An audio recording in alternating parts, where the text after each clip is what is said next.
When Reed and I were asked to speak at this graduation, we were honored, of course, but also intrigued. Our speaking here is breaking with tradition. Over the past years, we've grown accustomed to gray-haired alumni speakers that have accumulated years of knowledge and experience. This speech has been the scene of the old sage, returning to SCI-Arc with reflective words of warning and advice. We, however, never left SCI-Arc and simply had to stroll across the parking lot to attend this ceremony. You may have been intrigued, as we were, when you discovered that Reed and I were, let's say, middle-aged but not old, that we are not rich with years of experience, though we do have some, and that there are, in fact, two of us. So in trying to figure out how we, two recent graduates of SCI-Arc, might impart our wisdom on you, the graduates, only 1 year removed from our graduation date ourselves, we decided to share 6 discoveries that we have made along the way. We will speak to you more as colleagues than elders because we understand where you are and what immediate challenges lie ahead. We wanted these things to be tangible and usable, and we do hope that they will be of some use to you. We can't help but explain our discoveries in terms related to the solo decathlon, which has been our lifeblood for the last 2.5 years. That project has changed us, it has stretched the institution, and it has altered our outlook on the profession of architecture. There are lessons to be learned, and these are the ones that we want to state for you right now. Discovery 1. Partnerships are harrowing. Sometimes I want to kill Reed. This is a good thing. Since Reed and I were both requested to speak, we believe there must be some interest in the collaborative nature of what we are doing, and more specifically, this particular partnership. We would not be up here if it were not for this unique relationship that we have, so we would be remiss to not mention it. We would not have accomplished all that we have on this project without each other, nor would we have achieved half our goals on our own. And while we would love to stand up here and declare the wonders of this spotless collaboration, the truth is that finding a balance as a team has been one of the greatest challenges of the last 2 years. We began this partnership by trying to do everything together. We were so eager to be part of all aspects of the project. As we moved forward, we began to learn of our differences, and that certain aspects of the project came easier to one over the other. Over the course of the first year, we began to identify and struggle with accepting our own and each other's limitations and strengths. The discovery we made is that a successful partnership often thrives on the differences between people. We encourage you to choose a partner that maddens you as much as they do compliment you. This will tell you that they are just different enough to challenge you, yet tolerable enough not to strangle. This advice is also scalable to a larger team. For our part, we have maddened over 120 people over the course of this project. Faculty, staff, students, maintenance, directors, assistant directors, provosts, Chris Banks, Bill Kramer, Jamie Bennett, Ming, Eric, the entire shop, except Andy, most recently Wendy. By the way, sorry we haven't given you that material yet. The guards, the Secretary of Energy, the Secretary of Interior, the robots in the robot house, the National Park Service, and that's just to name a few. We'd like to take this opportunity to thank you for all your support and hope we were worth it. Honestly, it has taken a large team with varying sensibilities to fight and project this thing forward, and it is due to our differences that it was able to achieve such richness. Discovery number 2. You don't have to sell out to survive. The job market right now blows. Let's just admit it. The economy is a dump. Architecture firms are down to their skeleton crews with limited work.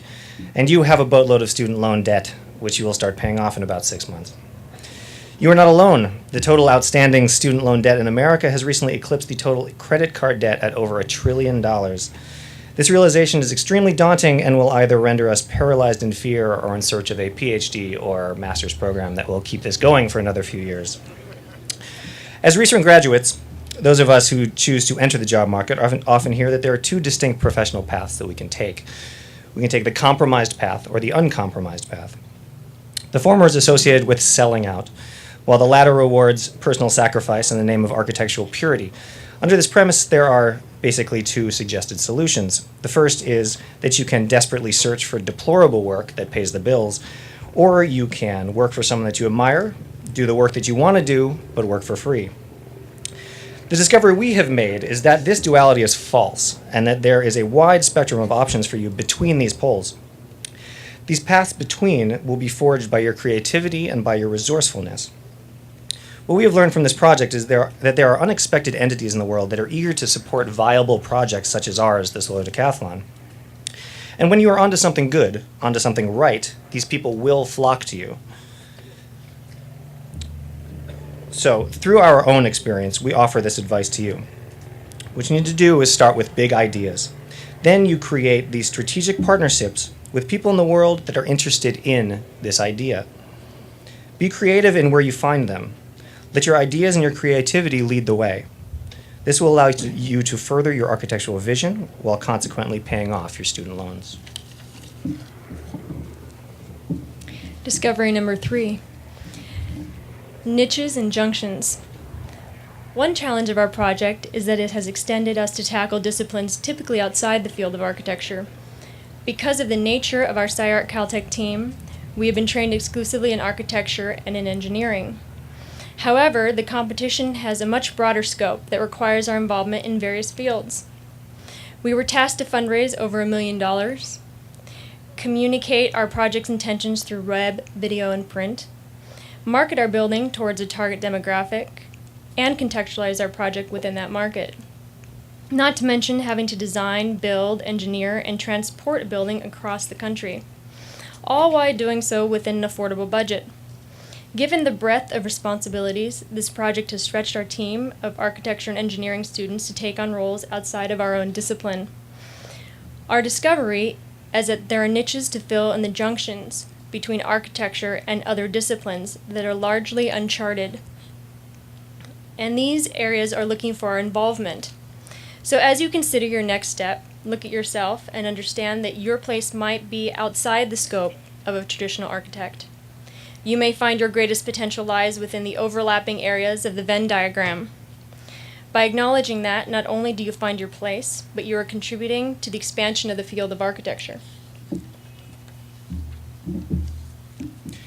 Discovery 4.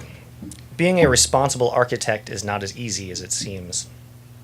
Our personal interests in this project originated somewhere in the realm of green and sustainable architecture, no matter how fuzzy those terms might be. And looking back, there was a comfort in feeling that we were so sure that there was good and there was bad. Good things are clean and beautiful and socially responsible. Bad things are toxic and ugly and destructive. The boundaries were very clear for us. But as we moved forward with this project, it became more and more clear that the line between good and bad is actually gray and fuzzy. It got particularly complex when we needed to establish partnerships that would support and finance our project. These people were willing to offer us products and money in order to support our construction and transport to DC.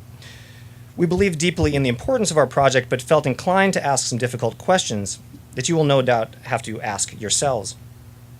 Who do you decide to fraternize with? What informs your decisions, and how complete is this information? What are your priorities? Because you will have to choose between this and that. And what do you hold as your convictions? Because no matter how established these decisions might be, no matter how convinced you are that you are doing the right thing, you will inevitably come across people that criticize you from a different angle, and they will be equally strong in their convictions. The discovery that we made here is that the patron-architect relationship is a complicated one. There is no designated right and wrong. There is only your informed opinion of what you consider to be right and wrong. So with this in mind, we encourage you to declare your boundaries clearly, but remain open to remapping these boundaries as you become further informed in this complex world.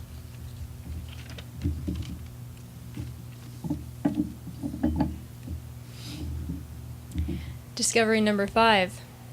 SCI-Arc is malleable.